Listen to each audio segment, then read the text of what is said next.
Terrorism is something our modern world has been battling long before September 11th in 2001. Since the early times of recorded history, terrorism has been relevant. The United States Department of Defense defines terrorism as a calculated use of unlawful violence or threat of unlawful violence to inculcate fear, intended to coerce or intimidate governments or societies in the pursuit of goals that are generally political, religious, and/or ideological. A terrorist attack goes beyond the immediate victim. A terrorist's ultimate goal is to introduce fear into the billions of people the attack didn't directly affect. There are different methods of terrorism used to attack and induce fear into the public. Cyberterrorism is relatively young, with the rapid development of technology and computer systems. Computer viruses, malware, and trojans are common today among many computer users, and are more of a nuisance than anything. But terrorists use them to steal personal information or turn computers into devices that distribute other attacks and generate spam. Methods of deploying cyber attacks are infected downloaded files, viruses attached to emails, infected USB drives, and websites a user happens to use. Cyber terrorists have the ability to steal banking information, or even worse, personal identities and social security numbers. Psychological terrorism is a form of terrorism that targets people's state of well-being and state of mind and influences people's behavior.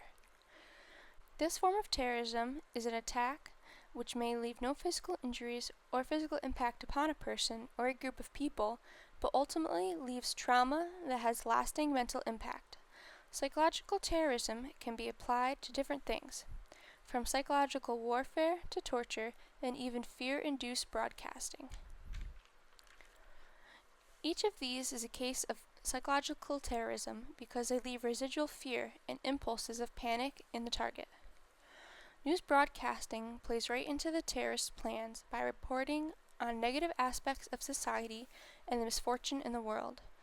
People who constantly watch programs that highlight bad things happening, such as illnesses, wars, and violent crimes, find themselves more prone to living in constant fear. Violent attacks that cause physical harm and death to many is what people mostly identify terrorism as. Explosive devices in crowded areas such as suicide bombers, car bombers, and bombs aboard airplanes are things we hear about every day. Shootings in busy and highly populated areas are another common occurrence. Other methods used for physical harming are kidnappings, chemical, biological, and radiological devices. These methods take more precise planning and leave much room for mistakes, so they're a little less commonly used. Each of these methods of terrorism are used for one purpose only, and that is to do as much harm to as many people as possible. These are only a few of the most common ways terrorists use to carry out that goal. New possibilities are conjured up every day. There are three perspectives of terrorism: the terrorists, the victims, and the general public. The phrase, "one man's terrorist is another man's freedom fighter," is a view terrorists themselves accept. Terrorists do not see themselves as evil. They believe they are legitimate warriors, fighting for what they believe in. A victim sees them as criminals with no regard for human life, and the general public's view is something the terrorists hope to sway towards their cause. They prey on the weak-minded with no direction and give them a purpose. Terrorists will stop at nothing to attain their goals, and our reactions play into their satisfaction. The war on terrorism has been around for many years and will continue to be something we fight for many years to come.